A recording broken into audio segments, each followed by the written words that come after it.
یہ ہے وقت میڈیا پہ۔ ہندوستان کی راجدھانی دہلی میں جشن ادب نے اپنے 5th انٹرنیشنل پوئٹری فیسٹیول 2016 کا کیا انوگریشن۔ جشن ادب نے یہ شام ڈیڈیکیٹ کی تھی پاکستان کے عالمی شہرت یافتہ افسانہ نگار، ادیب، شاعر مرحوم انتظار حسین صاحب کے نام۔ اس موقع پر پاکستان کی عالمی شہرت یافتہ شخصیت جناب انور مقصود صاحب، گورنمنٹ آف انڈیا کے ایکس ہوم سیکرٹری جناب انل بیجل صاحب، مشہور شاعر جناب پروفیسر شمیم حنفی صاحب اور جناب شاہد مہدی صاحب نے مرحوم انتظار حسین کو اپنی خراج عقیدت پیش کی، ساتھ ہی ان کی زندگی پر روشنی بھی ڈالی۔ اس کے ساتھ ہی جشن ادب کا ان سبھی صاحبان نے شکریہ ادا کیا اس پروگرام کو آرگنائز کرنے کے لیے۔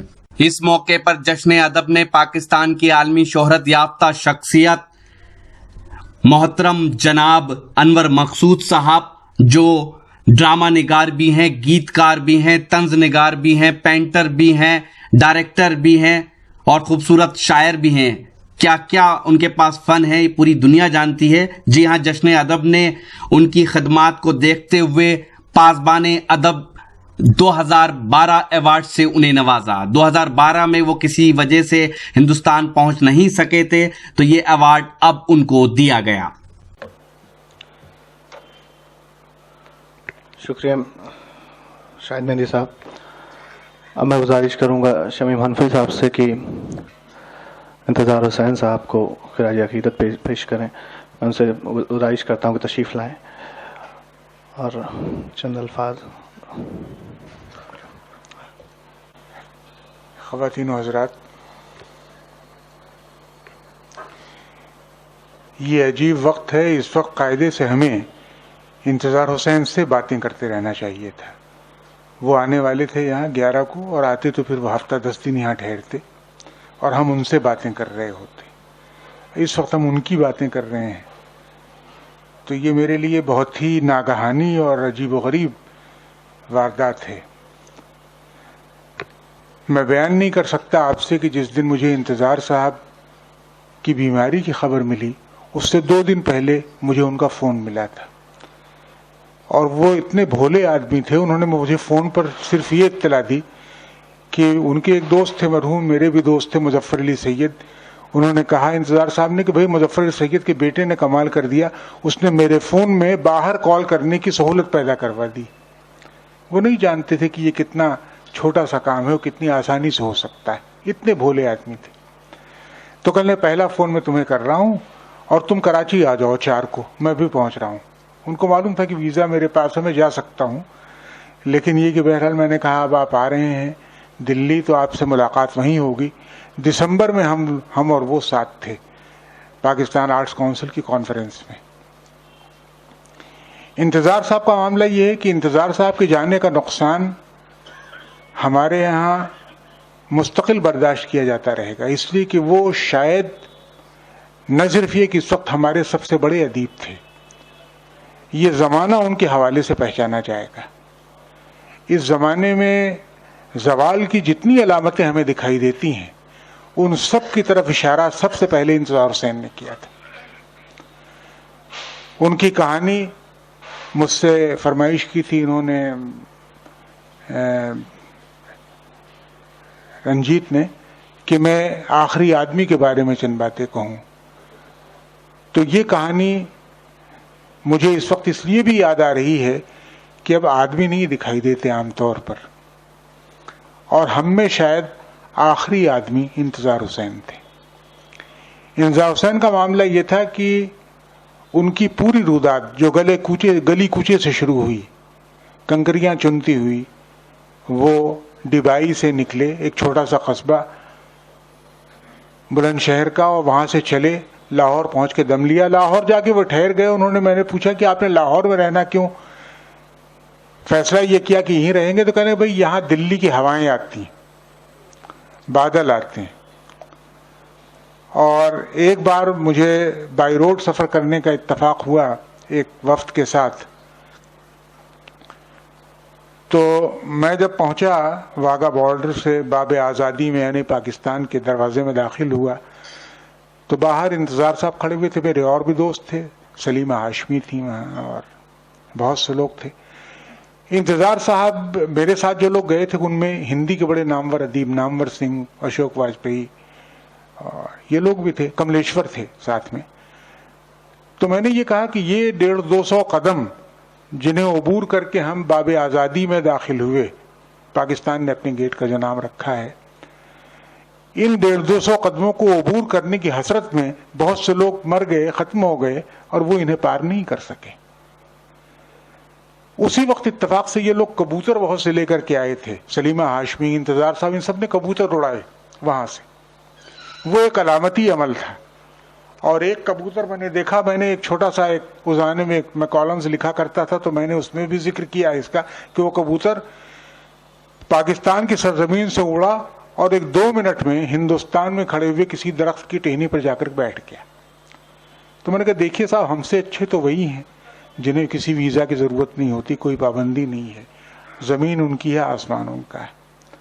لیکن یہ کہ انتظار صاحب نے آخری آدمی کے نام سے جو کہانی لکھی ہے، جو ان کے تیسرے مجموعے، اس مجموعے کا نام بھی آخری آدمی ہے، اور دراصل اسی مجموعے سے ان کی شہرت کا اور ان کے مرتبے کا لوگوں کو احساس ہوا کہ کس پائے کا ادیب ہم نے پیدا کیا ہے. زرد کتا، آخری آدمی، ہم سفر، یہ ساری کہانیاں اسی مجموعے میں ہیں.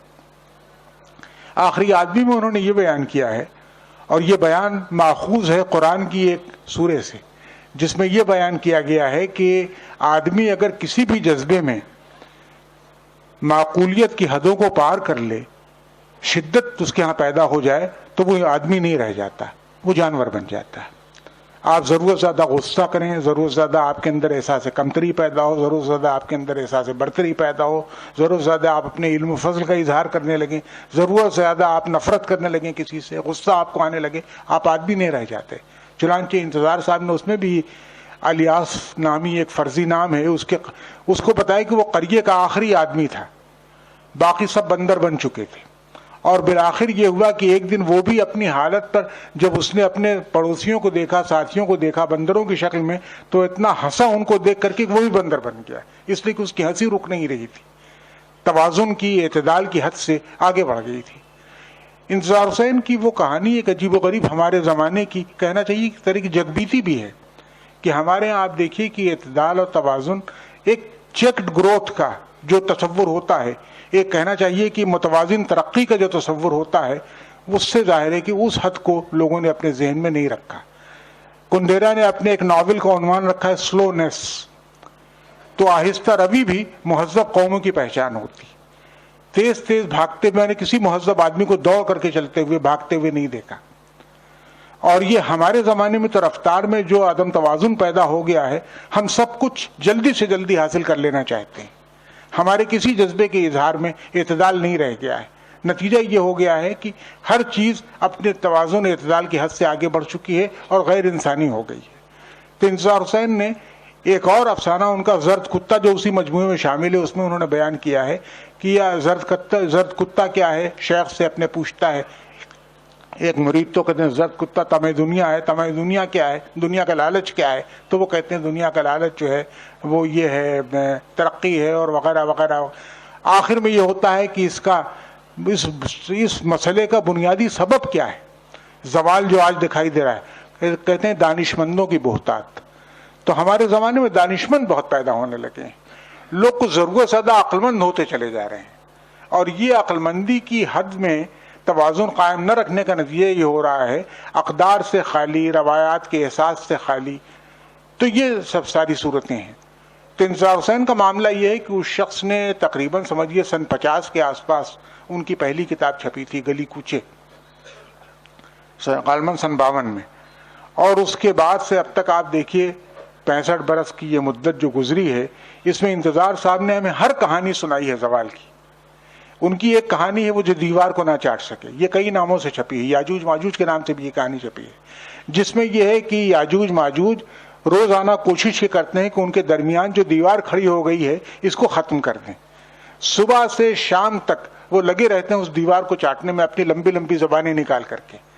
دیوار کبھی کبھی اتنی پتلی ہو جاتی ہے کہ وہ سمجھتے ہیں کہ بس اب تو گری اب گئی، لیکن وہ اتنے تھک چکے ہوتے ہیں، نڈھال ہو کر کے لیٹ جاتے ہیں، انہیں نیند آ جاتی ہے، جب اٹھتے ہیں تو وہ دیوار پھر اتنی اونچی دکھائی دیتی، وہ دیوار قائم رہی. اس کو ظاہر ہے کہ ہمارے ارد گرد بھی دیواریں کھچی ہوئی ہیں اور ہم انہیں ختم کرنے کی غالباً خواہش تو رکھتے ہیں، لیکن کسی قسم کی کوشش، اس میں ایماندارانہ کوشش، دیانتدارانہ کوشش وہ ہم نہیں کرتے. انتظار صاحب کے ہاں یہ ساری چیزیں جو ہیں بہت عجیب و غریب طریقے سے آتی ہیں. دبائی کے ایک چھوٹے سے قصبے میں رہنے والا نوجوان جس نے میرٹھ سے BA کی ڈگری حاصل کی، وہاں اس کے اساتذہ میں کرار حسین صاحب تھے جو کراچی یونیورسٹی کے وائس چانسلر بنے. اس کے ایک کہنا چاہیے ایک مینٹور تھے محسن عسکری، جن کی صحبت میں اس نے بہت کچھ سیکھا. اور اس کے بعد وہ یہاں سے نکلتا ہے اور آزادی کے بعد، تقسیم کے بعد وہ پاکستان کا سفر کرتا ہے. انہوں نے ایک روداد بھی لکھی ہے اس کی، چراغوں کا دھواں کے نام سے. میرا خیال ہے کہ اپنے زمانے کی تاریخ، معاصر تاریخ ہمیں کیسے لکھنی چاہیے یہ انتظار حسین نے ہم کو بتایا. اپنی خود نوشت اتنی خوبصورت انہوں نے نہیں لکھی جستجو کے آئے کے نام سے. وہ کتاب اتنی خوبصورت مجھے نہیں لگی جتنی یہ چراغوں کا دھواں، اس لیے کہ وہ بجھتے ہوئے چراغوں کی لو سے جو دھواں اٹھ رہا ہے اس کی کہانی لکھ رہے تھے. اور انتظار حسین ہمیشہ فنا کی کہانیاں، بربادی کی کہانیاں، آبتری کی کہانیاں، زوال کی کہانیاں جب بیان کرتے ہیں تو ان کے قلم کو جیسے پر لگ جاتے ہیں. اور یہ عجیب و غریب کتاب ہے. یعنی اس کتاب کے بارے میں تو ہندی کے بعض ادیبوں سے میری گفتگو ہوئی تو انہوں نے خواہش ظاہر کی کاش ہندی میں بھی یہ کتاب آ جاتی. اخیر دم تک دیکھیے کہ اس شخص نے جسے لوگوں نے تانا دیا کہ وہ ترقی پسند نہیں ہے، وہ خود اس نے کہنا شروع کیا کہ میں تو رجت پسند ہوں. جس طرح ہمارے ہاں غالب کی مثال ہے، ابھی میں غالب کے ایک جلسے سے آ رہا ہوں کہ غالب نے اپنے بارے میں ہر وہ بات کہہ دی جو ان کے حریف کہہ سکتے تھے ان کے بارے میں، ان کے ذاتی کردار کے بارے میں، ان کے مشاغل کے بارے میں، ان کی شاعری کے بارے میں، ان کی عام حیثیت کے بارے میں. سوچیے آپ کہ زاغ و زغن نے قلعہ معلیٰ میں کوہرام مچا رکھا ہے اور غالب بلی مانوں کی چھوٹی سی گلی میں بیٹھے ہوئے دیکھ رہے ہیں سب تماشا. اپنے زمانے کا سب سے ذہین آدمی، ہندوستان کی تخلیقی جینیس کا نقطۂ عروج جسے ہم کہتے ہیں اب، اور وہ یہ سب تماشا دیکھ رہا ہے. تو انتظار صاحب کا معاملہ یہ رہا کہ انہوں نے بھی اپنے بارے میں اسی طرح باتیں کی ہیں. وہ خود اپنے آپ کو رجت پرست کہتے تھے اور یہ کہتے تھے کہ بھئی میں تو ترقی پسندوں نے ان کو ظاہر برا بھلا کہا، اور اس کے بعد نئے لوگوں نے یہ ایک دوسری شق نکالی. ہمارے ایک دوست تھے باقر مہدی، شاہد صاحب سے بھی قربت رہی ان کی. باقر مہدی کہا کرتے تھے کہ اس وقت نئی کہانی کو سامنا جو ہے، مقابلہ جو کرنا ہے وہ انتظار حسین کی کہانی کا کرنا ہے، اس لیے کہ وہ کہانی داستانوی ہے. لیکن داستانوی سے اس فریب میں مبتلا ہونا کہ انہوں نے کوئی طوطا مینا کا قصہ ہمیں سنایا ہوگا، یہ ہماری غلطی ہوگی. انتظار صاحب نے تو کتھا سریس ساگر، پنچ تنتر، جاتک، الف لیلا، ان مہابھارت، قرآن، ان سب سے کہانیاں نکالی اور ان سب کو آج کے مسائل کے اظہار کا ایک وسیلہ بنایا، ذریعہ بنایا. تو انتظار حسین جیسے انوکھے ادیب کم پیدا ہوتے ہیں. اور میرا خیال یہ ہے کہ ہمارے زمانے میں نے قرۃ العین حیدر کو دیکھا زندگی کے آخری دنوں میں اور پھر ان کو رخصت ہوتے ہوئے دیکھا. جب وہ گئیں تو مجھے خیال آیا کہ عینی آپا کہ جب کہانیاں لوگ سنیں گے اور ان کو یاد کریں گے تو یقین نہیں کریں گے کہ ہماری ادبی روایت میں ایک ایسی خاتون بھی پیدا ہوئی تھی. اور اسی طرح اب وہ انتظار حسین کے بارے میں بھی کہانیاں رہ گئیں. وہ شخص جو کہانیاں ہمیں سناتا تھا خود کہانی بن چکا ہے. تو انتظار حسین بھی ایک ناقابل یقین قسم کی کہانی تھی ہمارے لیے. ابھی چند دنوں پہلے کراچی میں ایک خاتون کا انتقال ہوا، فاطمہ ثریا بجیا.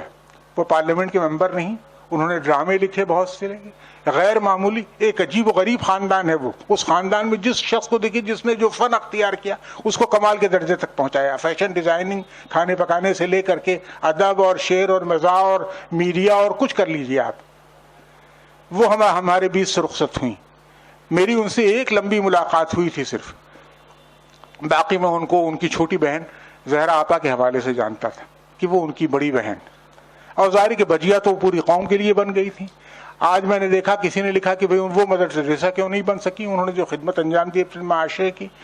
ہم لوگوں کے ٹیلنٹ کو دیر سے پہچانتے ہیں، اپنے ٹیلنٹ کو بھی دیر سے پہچانتے ہیں. اکثر تو یہ ہوتا ہے جب مغرب سے اس کا کوئی ثبوت ہمیں مل جاتا ہے. ہم نے عمر خیام کو ایسے ہی پہچانا، ہم نے کالیداس کو ایسے ہی پہچانا، ہم نے کہنا چاہیے کہ اپنے بہت سے ادیبوں، غالب کو ایسے ہی پہچانا. واقعہ یہ ہے کہ جب مغرب میں اقبال کو ایسے ہی پہچانا ہم نے، جب نکلسن نے ان کے ترجمے کر دیا اسرار خودی رموز بے خودی اور ان کی نظموں کے تراجم، تب ہم نے کہا کہ اچھا بھائی اتنا بڑا شاعر ہم نے پیدا کیا تھا.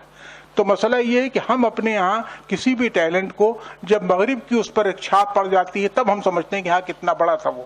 چنانچہ ظاہر ہے کہ ایسے بہت سے بزرگوں کو ہم نے نہیں پہچان سکے. انتظار حسین کو بھی ظاہر ہے کہ مین بکر ایوارڈ میں شارٹ لسٹ ہوئے، وہ ان کو فرانس کا ایک doctor of letters and culture کا ایک ایوارڈ ملا، جرمنی کا ایک پیس ایوارڈ ملا ان کو. یہ ساری چیزیں تب ہماری سمجھ میں آیا کہ جب ان کے ناول کا ترجمہ فرانسس پریچٹ نے کر دیا تب ہم نے سوچا کہ صاحب یہ بستی کی کہانی جو ہے یہ ہم سب کی بستیوں کی کہانی. انتظار حسین کے ایک مجموعے کا نام شہر افسوس ہے، چوتھا مجموعہ ان کا. تو ہم سب اسی شہر افسوس کے رہنے والے. ظاہر ہے کہ زندگی تو بہت، زندگی کی رونق اور چہل پہل تو ہے اور باقی رہے گی، لیکن میرے ایک مرحوم دوست شاعر نے ایک شعر کہا تھا، ناصر کاظمی کا شعر ہے، شاہد صاحب وہ امبالہ کا جو برسیہ انہوں نے لکھا تھا کہ خوش رہنے کے ہزار بہانے ہیں دہر میں، میرے شعور میں ہے مگر غم کی چاشنی. تو میری مجبوری بھی یہی ہے، میرا رشتہ درد کا رشتہ ہے جو لوگوں سے قائم ہوتا ہے. اور ظاہر ہے کہ خوشی کے رشتے ہی بہت خوشی ہوتی ہے مجھے کبھی کبھی یہ دیکھ کر کے کہ لوگ اس زمانے میں جہاں سیاستدانوں کی کا کہنا چاہیے دبدبا ہے اور چہل پہل ہے اور رونق ہے، جہاں لوگ بیٹھے ہوئے سازشیں کر رہے ہوں گے، جہاں لوگ بیٹھے ہوئے اس پارٹی کو شکست کیسے دی جائے، اس ادارے پر کیسے قبضہ کیا جائے، یہاں کیا کیا جائے، وہاں کیا کیا جائے، یہ سوچ رہے ہوں گے، وہاں ایک شخص ہمیں زوال کی کہانیاں سنا رہا تھا اور اس کے بارے میں باتیں کرنے کے لیے کچھ نیک روحیں یہاں جمع ہو گئی ہیں. تو آپ سب کو بھی آمد کا واقعی دیکھ کے دل بڑھتا ہے اور یہ خیال آتا ہے کہ واقعی یہ اس زمانے میں جو زوال کا زمانہ ہے اور ظاہر ہے کہ جہاں مشاغل انسان کی زندہ رہنے کے بہت سے پیدا ہو گئے ہیں، وہاں اپنے شعور میں غم کی تھوڑی سی چاشنی لیے ہوئے کچھ لوگ یہاں جمع ہو گئے ہیں اور ظاہر ہے کہ اداس باتوں میں حصہ لے رہے ہیں. بہت بہت شکریہ.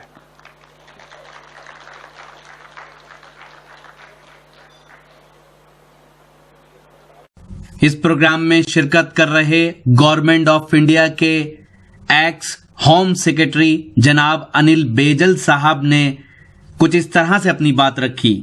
یہ فیسٹیول مرحوم جناب انتظار حسین صاحب جیسی شخصیت کی یادداشت میں ہو رہا ہے جو Urdu novel, short stories, poetry اور فکشن لکھنے میں ساری دنیا کی ایک لیڈنگ لٹریری فگر مانے جاتے تھے. میری نگاہ میں جشن ادب کا یہ انیشیٹو بہت قابل تعریف ہے. وہیں دوسری اور پاکستان سے تشریف لائے پاکستان کی عالمی شہرت یافتہ شخصیت جناب انور مقصود صاحب نے اپنی تقریر میں کچھ اس طرح سے اپنی بات رکھی. اب بھارت میں بھی جہاں تک ادب کا تعلق ہے، بھارت میں بھی چند ادیب رہ گئے جن میں ایک ہیں گوپی چند، ایک چند اور ہیں وہ ہیں گیان چند، وہ ملک سے باہر ہیں، اور فاروقی صاحب ہیں، ان کا ریسرچ کا کام کئی چاند تھے سرے آسماں. اتنی اچھی کتاب میں نے مدتوں بعد پڑھی ہے اور آپ لوگ خوش نصیب ہیں کہ وہ آپ کے ساتھ رہتے ہیں. گوپی چند صاحب کا سایہ بہت ہے. اور یہ پروگرام کے یہ مطلب یہ محفل نہیں ہے، یہ صرف انٹروڈکشن ہے اس پروگرام کا جو رنجیت کرنے جا رہے ہیں. جشن ادب کے سیکرٹری ہیں کنور رنجیت سنگھ چوہان صاحب، خوبصورت شاعر اور آئی ٹی پروفیشنل جن کی کاوشوں سے جشن ادب ادبی حلقوں میں تیزی سے فیمس ہوتا جا رہا ہے اور کچھ ہی سالوں میں جشن ادب نے ادبی حلقوں میں اپنا الگ مقام بنا لیا ہے. جشن ادب کے پریزیڈنٹ ہیں ممبئی کے ایڈیشنل کمشنر آف پولیس جناب کیسر خالد صاحب جو ایک خوبصورت شاعر بھی ہیں. جشن ادب کے وائس پریزیڈنٹ ہیں جناب ڈاکٹر اجے شرما صاحب. یہ سبھی حضرات ان سبھی دوستوں کا شکریہ ادا کرتے ہیں جو جشن ادب کو سپورٹ کر رہے ہیں. ہمارا واٹس ایپ نمبر ہے 9997640286. کیمرہ پرسن حسن کے ساتھ شفیق خان، وقت میڈیا کے لیے. اگر آپ ہمارے گروپ سے جڑنا چاہتے ہیں تو اپنے اینڈرائیڈ موبائل کے پلے اسٹور میں جا کر یلا ٹاک لکھیے اور یلا ٹاک ایپلیکیشن کو ڈاؤن لوڈ کر کے ہمارے سبھی گروپ سے جڑ سکتے ہیں. ہمارا واٹس ایپ نمبر ہے 9997640286.